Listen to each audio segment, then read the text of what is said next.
Hey everybody, welcome to the next episode, another episode, an exciting episode of Get a Load of This Chick, where we talk about women in history you may not have heard of before. Today's episode is going to be about Noor Inayat-Khan, aka Nora Baker, aka Jeanne-Marie Reynier, aka Madeline. She was a spy for the SOE during World War II. Let's dive into it. Noor Inayat-Khan, also known as Noor Baker, for the people that are afraid of mispronouncing names, was born in Moscow in 1914 to American mother Ora Baker and an Indian noble father named Hasrat Inayat-Khan. Now, her childhood is idyllic. She doesn't stay in Moscow. She moves to this place called Suresnes. It's right outside of Paris, and she lives with her father and her mother in what is known as the House of Blessings, literally. So as you can probably imagine, it's a pretty idyllic childhood. Her father was a Sufi teacher. People had charged this guy, Hasrat Inayat-Khan, to taking Sufi teachings to the West, and the Europeans lost their damn minds for it. They were into it. So her house was buzzing constantly with people learning things, listening to her father, having lectures. It's very international. There were Dutch, there were American, there were Italians, there were Spanish, there were French, everywhere. Unfortunately, when Noor is 13 years old, her father passes away. Kind of young, but she really rises to the occasion. I think a lot of the teachings of Sufism have to do with life's purpose, and she was really touched by this idea of serving a greater purpose. So she starts getting into things like child psychology, which she studies at the Sorbonne, and writing. She's a poet and a story writer, and in fact a children's book writer. In 1939, at the age of 25,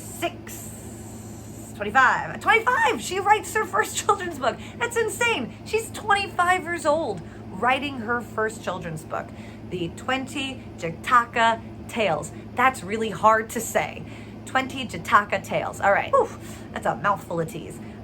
So she writes the 20 Jataka Tales, and then life stops. Life changes because something happens in 1939 that a lot of people were dreading for some time. World War II happens. She's living in France when this occupation happens, and her family, they all leave France and they go to England. Now, while they're there, she immediately is like, no more. She's dating, by the way. She's dating, but they're not important. So she's dating, stops doing that. She's writing children's books, stop doing that. She is trying to pursue a career, which was a no-no, especially for a woman of her class. But she stops doing that as well, and she commits herself entirely to the war effort. So she joins the Women's Auxiliary Air Force in 1940, and she is with them for 2 years, and then she gets scouted by somebody.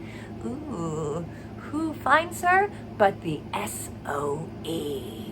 The SOE is really cool. It is the Special Operation Executive, all right? And what that basically means is they send a bunch of little spies over to Paris and they mess with the Nazis. They ruin their plans. They bomb things. They cause just chaos and destruction. And my favorite word of this entire study, this whole research project, my favorite word so far has been sabotage. So they draft Noor, who at this point is going by Nora Baker because she doesn't want things to be awkward, stick out too much because she's a brown lady fighting in a majority white war. So they call her naive and dreamy because she's so sweet and she is very earnest. And they also think that she's not that smart. It's the subtle racism of lowered expectations right there. So she's got a lot of people kind of rooting against her. She's also a bit skittish, and she's scared of bombs. Duh. But I digress. It's World War II, times are desperate and they got to get the Nazis under control. There's not a lot going for old Noor, and she really wants to be part of the Special Operations Executive. And there is one person that thinks that a lot of these things that they are considering weakness, he sees as a strength. Her devotion, her dedication, her drive, her sense of purpose is a very effective tool for her as she goes into enemy territory and has to kind of achieve a purpose, kind of not knowing what is going to get thrown in her way. A lot of things go awry when you're a spy during World War II dealing with freaking Nazis. So this guy that actually is a really, really big fan of her is a guy named Leo Marx. Now, Leo Marx takes it upon himself to train her. One of the things that actually was noted as weakness on her evaluation was that she refused to lie. Now, a refusal to lie when you're a spy, as you can see, might be a bit of a liability. He sort of put it to Noor like this. Listen, I get it. It's against your religion. Here, hold on. I'm going to do it really well. Listen, don't worry about it. I get it. It's against your religion. All right, I'm done with that. Okay. But think about it this way. Any lie that you tell for the SOE, one, isn't a lie because we know the truth.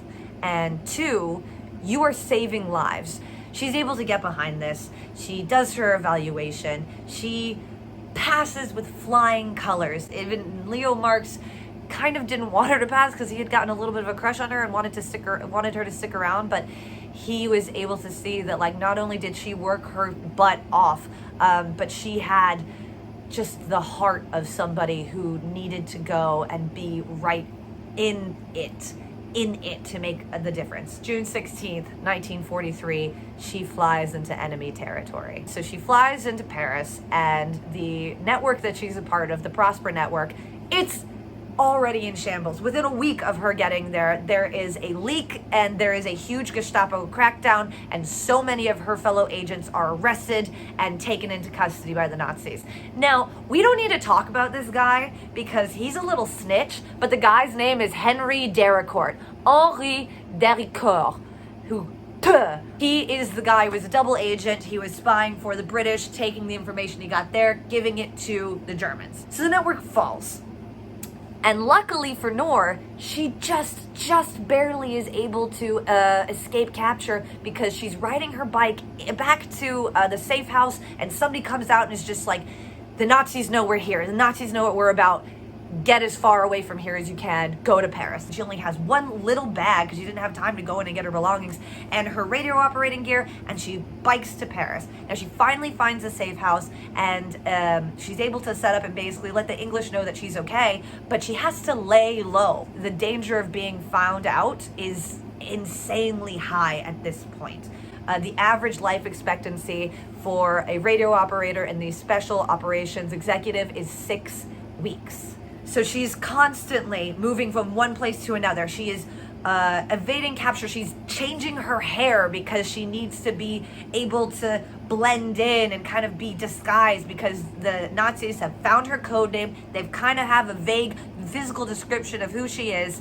And guess what? It's kind of hard to pretend like you don't have a big radio operating system with you when you're walking around Paris trying to evade capture. She's going from places to places to places to places. She's where she can, setting up her radio operating system to make contact in England. And by the way, this isn't like turning on Bluetooth and attaching to the Wi-Fi. This is like reeling out like pools of wire and like finding, you know, a signal and then just like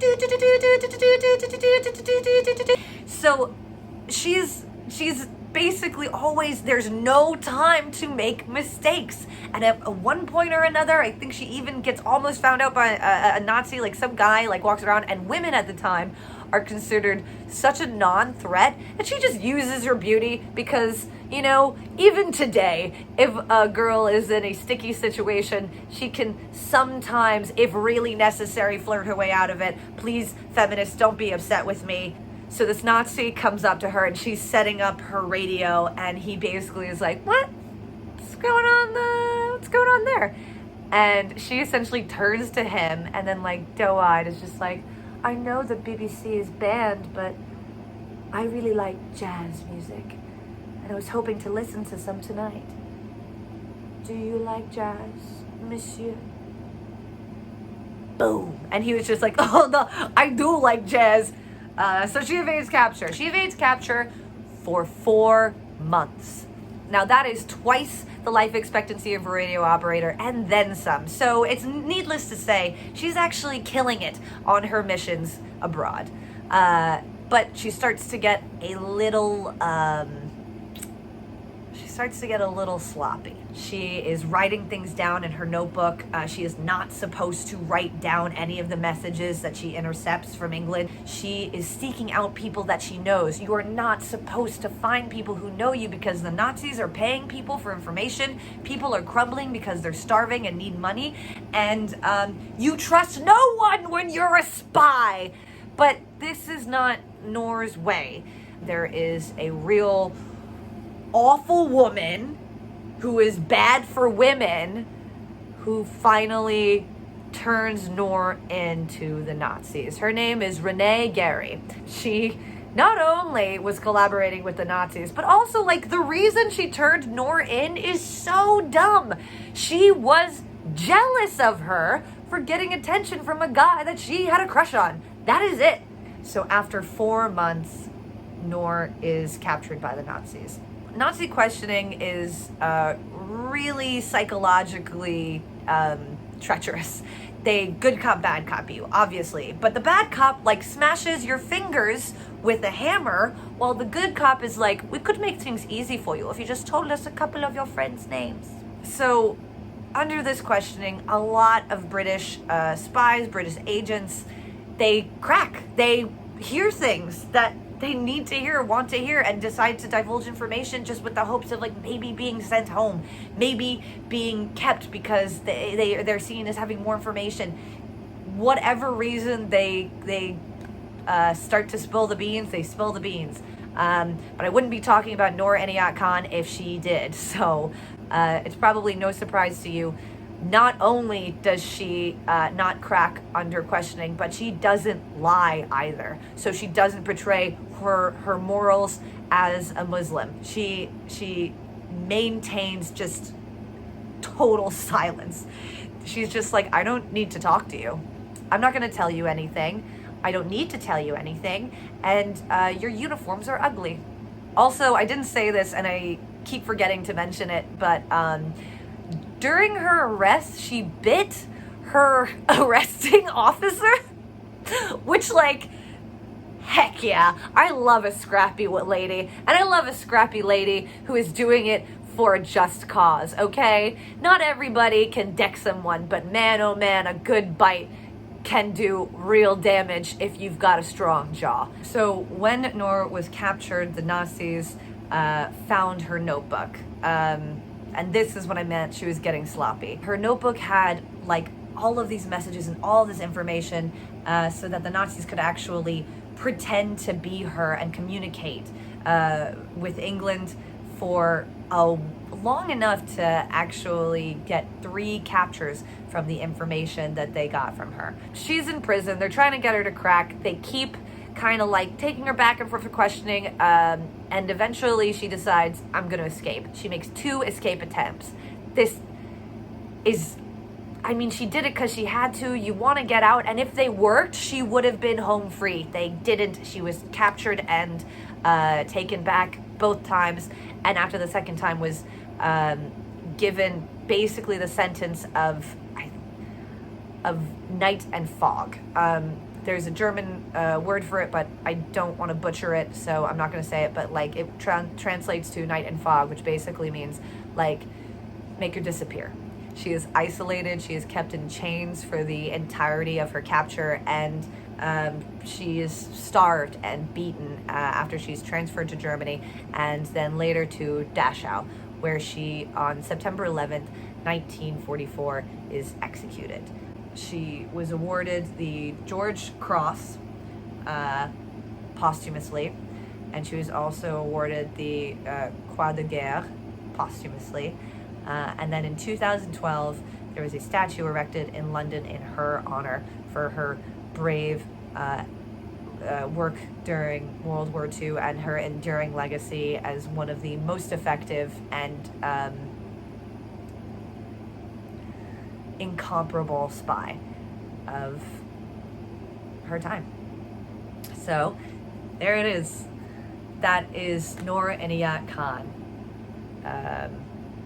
Indian American spy during World War II who had bigger balls than you or I do, for sure. If you liked what you saw, subscribe and watch another one.